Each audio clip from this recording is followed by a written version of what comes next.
Welcome to St. Paul's Universalist Church on this first day of autumn. It is the first day of autumn, right? According to Justin's Facebook post, it is 8:43 this morning was the beginning of autumn. Not that I'm stalking anyone. Anyway, it is good to be with you on this somewhat chilly but sunny Sunday morning. Are there any brief announcements that anyone wishes to share with the congregation? President Thompson. I have one announcement. We have 4 delegates to the 198th Annual Unitarian Universalist Convention. If you're interested in going in person, let me know so I have your credentials. And we can also attend via Zoom. I will be attending via Zoom. Because it's in Buffalo, right? Yes, too far for me to wander. And I don't know if my car can take that kind of abuse. But I will be going virtually. If anyone is interested in going, just let me know and I'll give you the paperwork. Anything else? All right, let us proceed to our musical call to worship.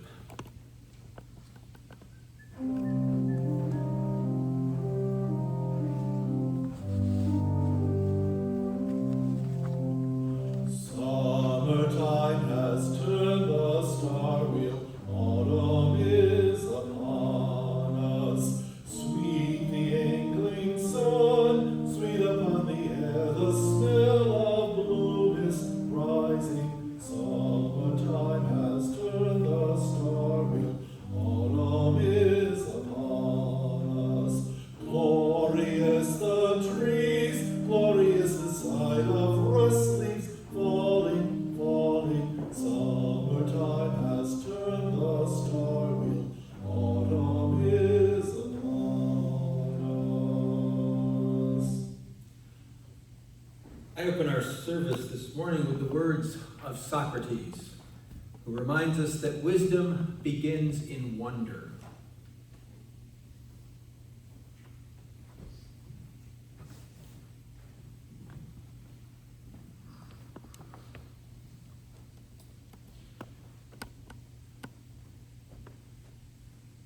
And please join me in the words as we open, as we always do, with the lighting of our chalice. We light this flame, symbol of our faith, to beckon us into community, warm our hearts with love, and give us a light to follow as we carry our faith into action. And our opening song is number 21.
Love is the doctrine of this church. The quest of truth is its sacrament, and service is its prayer. To dwell together in peace, to seek knowledge and freedom, to serve humanity in fellowship, to the end that all souls shall grow into harmony with the divine. Thus do we covenant with one another and with our God.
We are now at the time of the service where we share joys, sorrows, and concerns.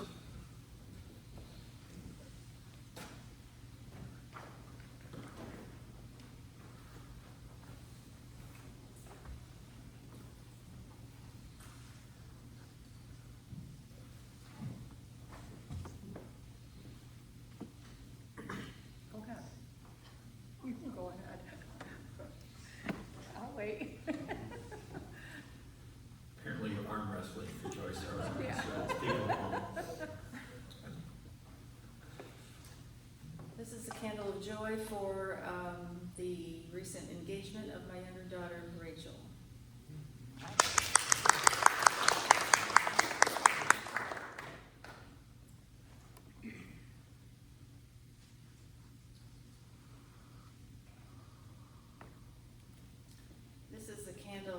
mixed candles starts out with a sorrow. The same daughter, Rachel, was on a trip to Montreal with her girlfriends recently, and her car was stolen. So that led to a whole series of other events. The story is much too long for me to tell here, but the good news is no one was hurt. She actually got her car back, but now she's going through all the red tape and paperwork and all of that stuff. So the main thing is nobody got hurt, so ultimately it's okay.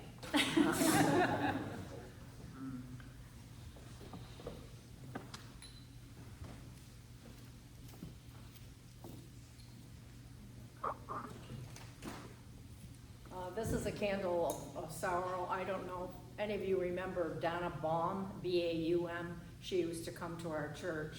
She died unexpectedly this past week. She's from Dowsville.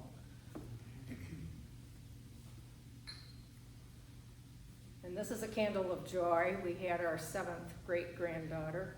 Her name is Spencer Beth, and they will call her Penny.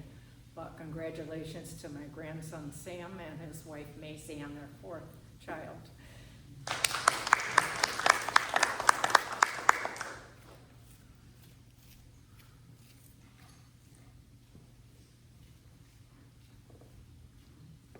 And this is a candle of hope. One of the children of the 4 special needs children that we're housing right now, kind of hit the wall, and he brutalized another autistic child in his school. And he did not understand what he was doing. And it was very sad. The hope is that now he can get fuller support for his mental problems, because often schizophrenia and bipolar and all these things are mixed up, and very few have a real picture of what's going on in this child's head. But being that he's so large, could land him in a bad place very quickly. So my hope is that we can just send some prayers and that he gets the support he needs.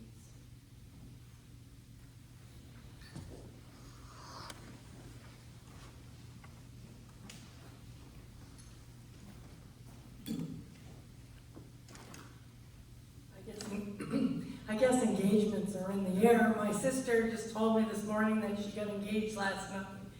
And, excuse me, this happened last night. And she finally met the man of her dreams and is on cloud 9, and I couldn't be happier for her. So this is for Dana.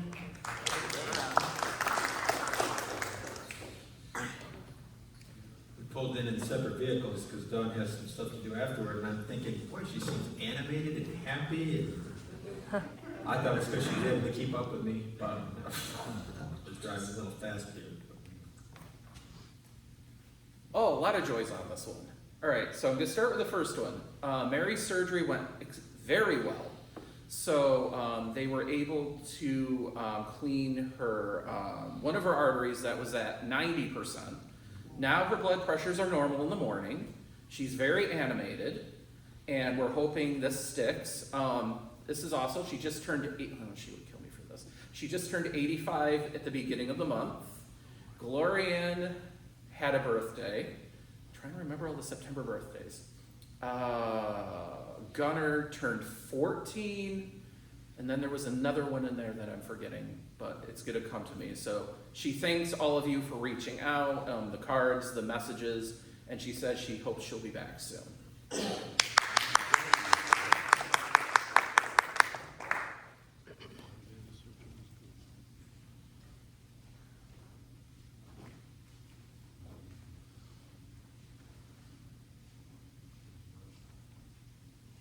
Running out of candles. This is a candle of joy and hope. I like that idea. One of my granddaughters, one of the twins that is 18, has been in treatment in Texas in a facility, I think since Memorial Day, and she has just graduated to living in an apartment-style setting, and that's part of their program is to transition these young women that have emotional, mental problems to be able to handle different aspects of life, being self-reliant. And there's no guarantee that she won't slip backwards, but for today, she's made some progress, and I'm very happy about that. Mm.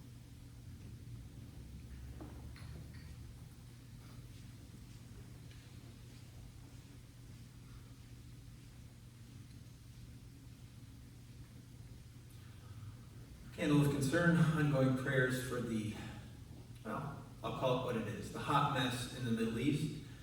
It has been historically, continues to be so, and seems to be expanding and escalating. May they be able to sort it out peacefully.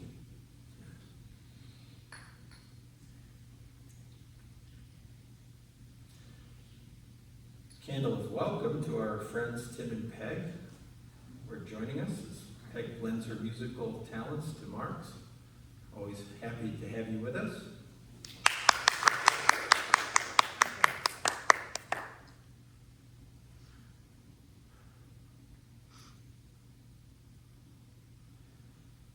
And we light a final candle for any joys, sorrows, or concerns that go unspoken but remain in our hearts and minds.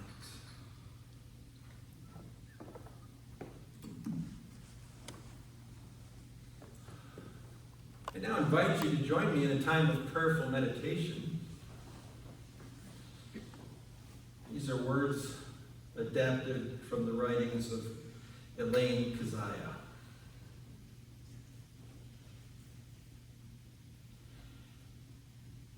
May our wisest selves guide us through this day. May they remind us to look through eyes of wonder and see the abundant beauty of here and now. To live from our toes up, grounded on this precious earth and in these miraculous bodies.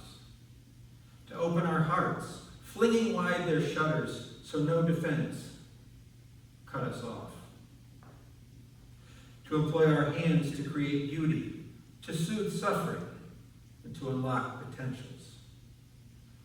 Eyes, feet, heart, hands. From here we can wake to our lives and the gift that they are. From here we can move through our days with simple ease. From here we can spread compassion and love. From here we can mend the world. May we be in harmony today with the current that flows through all, and may we be faithful expressions of this sacred source. Here we are. Amen. Let us share a moment of silence where we listen to the wisdom of our hearts and minds.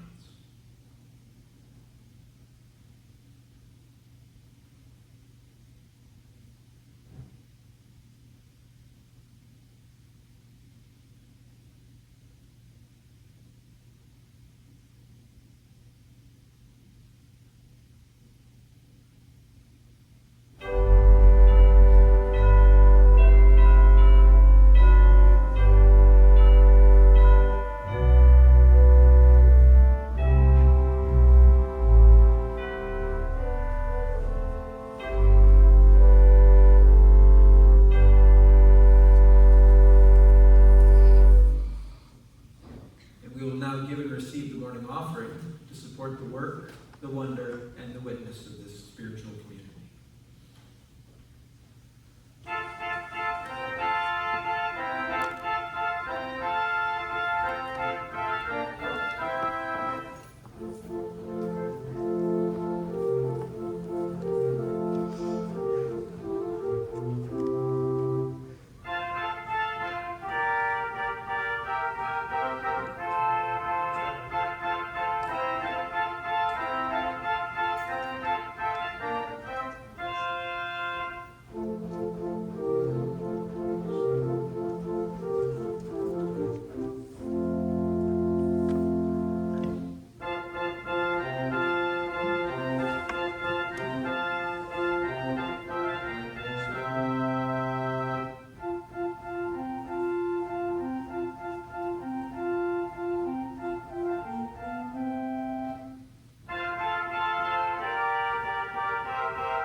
When I look up into the night sky, I am in awe of all that is. There in a faraway galaxy, a star has died, yet it is still bright for my eyes to see and make a wish upon. When I walk in the ocean, I feel the waves rush across my feet, and I feel a certain peace with the world. I peer out into the endless horizon, knowing they came from a place beyond where I can see. When I sit around the fire, I feel its warmth enter me without ever touching me, and I feel safe from the unknown. Wherever I am, I take in a breath, and I know I am, in the present moment, all of these wonders that move us and make us feel alive, and make us dream, and make us wonder. Let us protect them, so that my children, our children, everyone's children, my grandchildren, our grandchildren, everyone's grandchildren, for generations upon generation, will also have the chance to look beyond the horizon and marvel at the wonder of existence and continue to be nourished by our home, the earth. Our next song is the Teal Hymnal Supplement, number 1052. Thank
article in the Atlantic magazine. Among other things, it talked about our tendency to want to keep busy for its own sake. It seems that a lot of us, up to 60% of us, don't know what to do with spare time. The technical term for this is idleness aversion. They have a term for everything these days. Our society tends to associate idleness with laziness and a lack of ambition, something to be discouraged. Idle hands are the devil's playground and all that. We also try to keep busy as a way to harness the inevitable monotony of life. There will always be dishes to wash, laundry to fold, floors to sweep, meals to prepare, and so on and so forth. And life can seem so ordinary. We try to avoid this. Our minds drift to memories of the past or hopes, or sometimes anxieties of the future. We listen to music, watch television, go to the movies, play on our phones or computers, take vacations, something, anything different in order to make things more interesting. But inevitably, there are day-to-day things that still need to be done. The ordinary nature of our lives reasserts itself. But I would submit to you this morning the idea that viewing our lives in such a manner is a conscious choice. What if we made a different choice?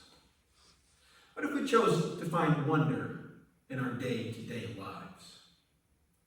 Would we perhaps replace the need for busyness with inspiration to live more fully in the time that is given to us? In other words, how do we find the extraordinary within the ordinary?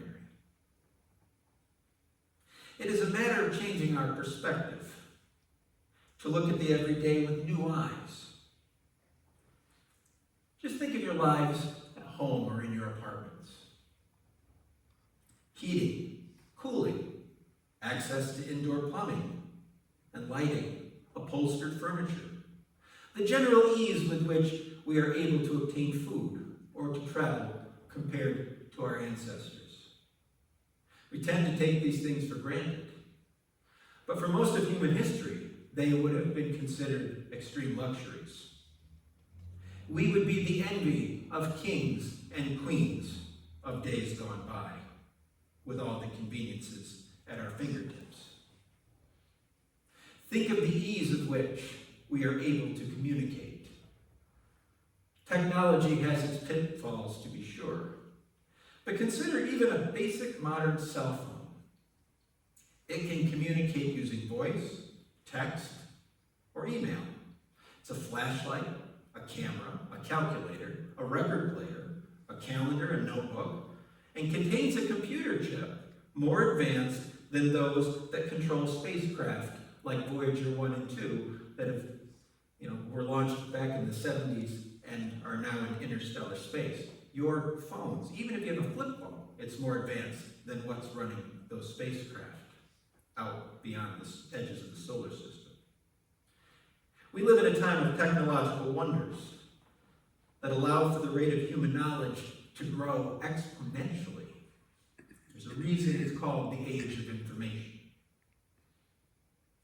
But it's not just technological. Think of the wonders of the natural world that surround us. Take a walk over toward Canal Place and watch the falls for which this city is named. See the beauty of the rock formations. Look out on the waters of the Mohawk River, a body of water that has been flowing for 10,000 years. You'll see ducks, geese, loons, herons, an occasional eagle. We are blessed with living in the Mohawk Valley and the Adirondack foothills. All that natural beauty, all we have to do is open our eyes and see it. The forests, the mountains, the wildlife. The leaves are already starting to turn.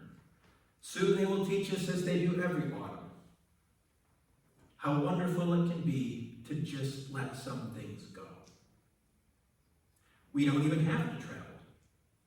Our own backyards likely have rabbits and flowers and songbirds, perhaps an occasional deer.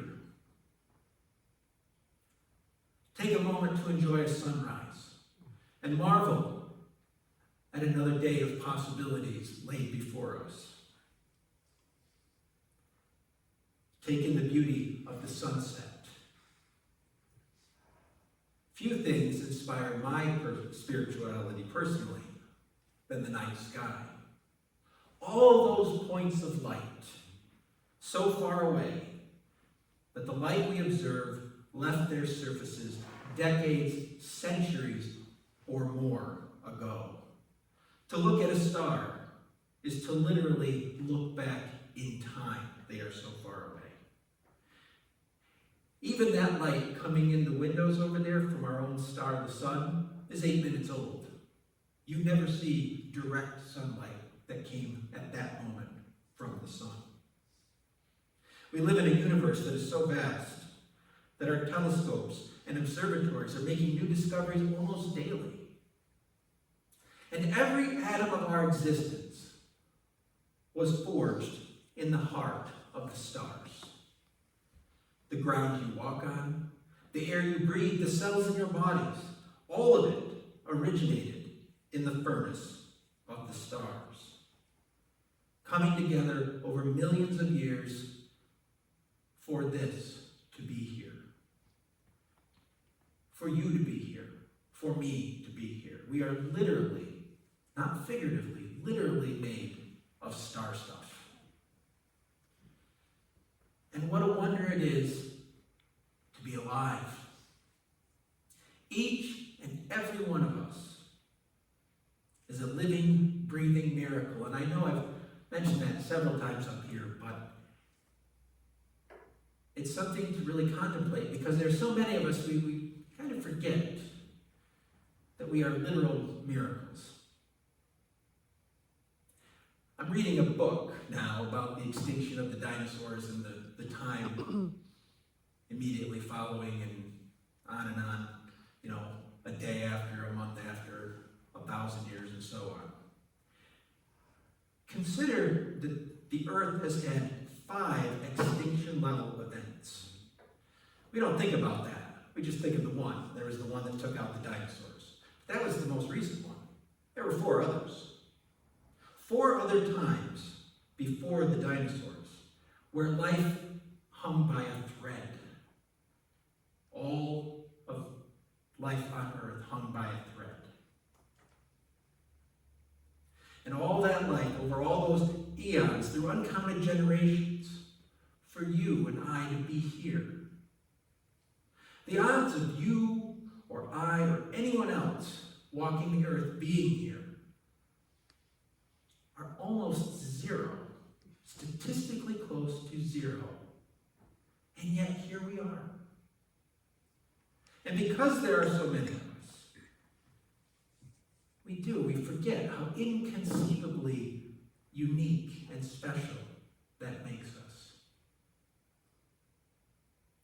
Think about the wonder of human interactions, the giggle of a baby, the smile of a loved one, sharing a meal together, all of the warm feelings we get when we spend time with family and friends.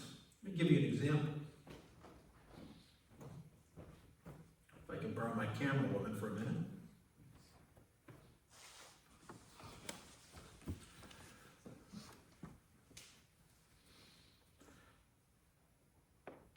This simple feeling, I have felt it 1,000 times or more, thousands of times, and yet it fills me with as much peace and comfort and love today as it did almost 40 years ago. Human interaction, that's what it's all about. We're in this together.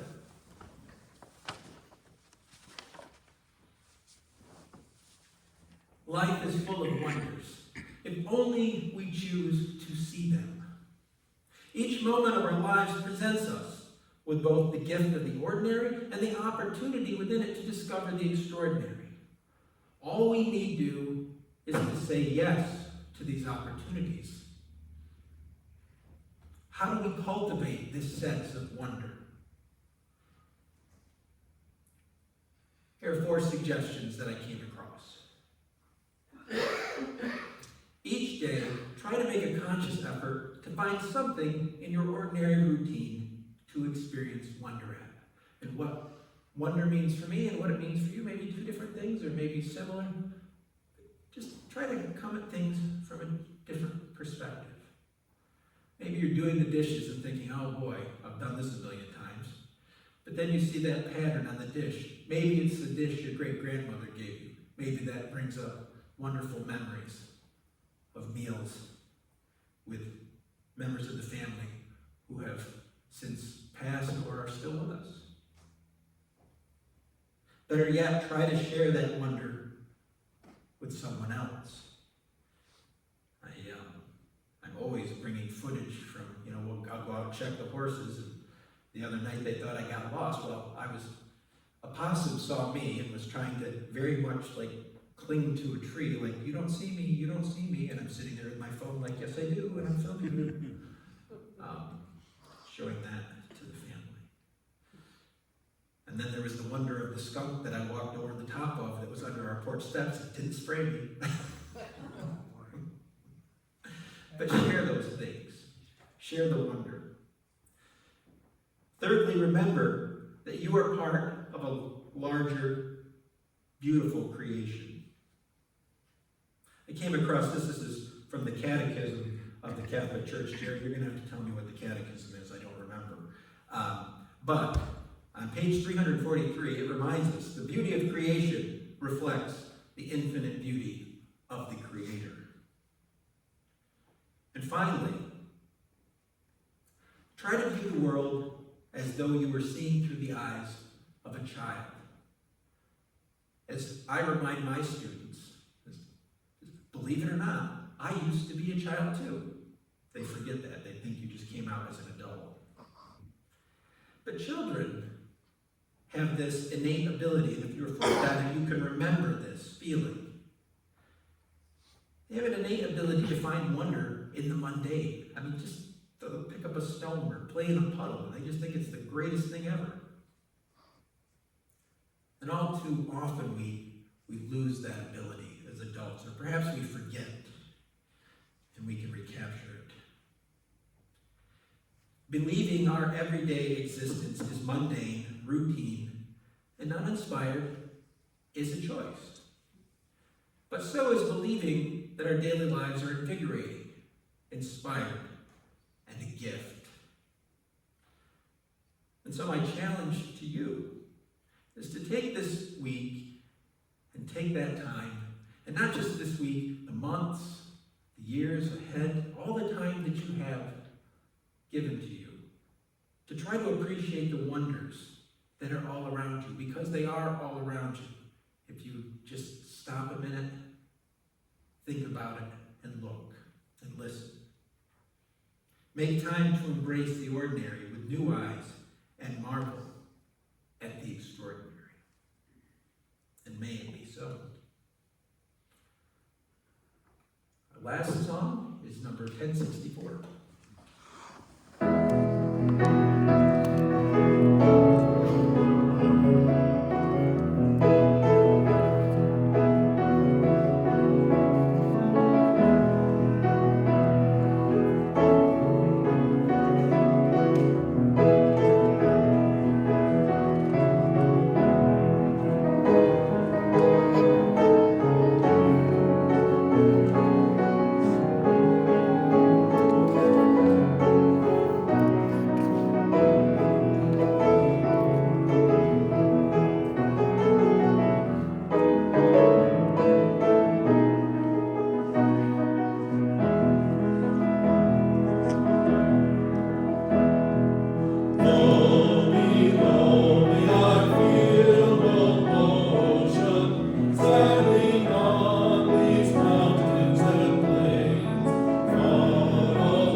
close our service with the words of the author, Betty Smith.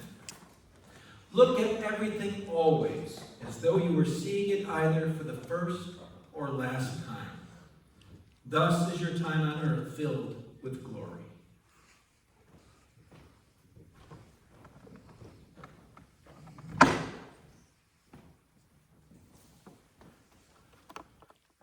Please join me in the words as we extinguish the chalice.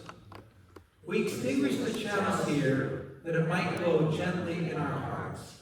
May it light your path as you leave this place.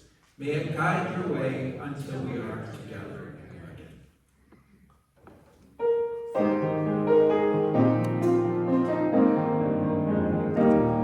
He loves a religion which like sunshine grows everywhere. Its temple all space, its shrine the good heart, its cradle truth, its ritual works of love. In the spirit of the season, here's some Scott Joplin.